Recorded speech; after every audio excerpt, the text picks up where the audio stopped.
माँ शारदे माई के होता या गमन झूमे धरती गगन देवे आईली शरण चल पूजे चरण देवे आईली शरण चल पूजे चरण बह बह करत धरती गगन हो जय हो माई देखो न होता माई के आगमन हो सजल बचौदे भवन जय हो मैया हंस वाली माई के होता या गमन झूमे धरती गगन देवे आईली शरण चल पूजे चरण देवे आईली शरण चल पूजे चरण देवे आईली शरण चल पूजे चरण छोड़ के देवलो के राज माई धरती पे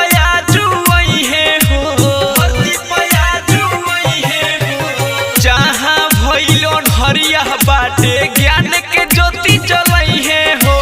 हंस के सवारी क के चलली मतारी सिर झुकावे लगल सभे नारा नारी मन करे हम हूँ आरती उतारी जय हो माई मन करे हम हूँ आरती उतारी दिल में लागल लगन जय हो मैया हंस वाली माई के होता या गमन झूमे धरती गगन देवे आईली शरण चल पूजे चरण देवे आईली शरण चल पूजे चरण देवे आईली शरण चल पूजे चरण बीड़ा के तारी बजई है हो सातों परी के नचई है हो सातों परी के नचई है हो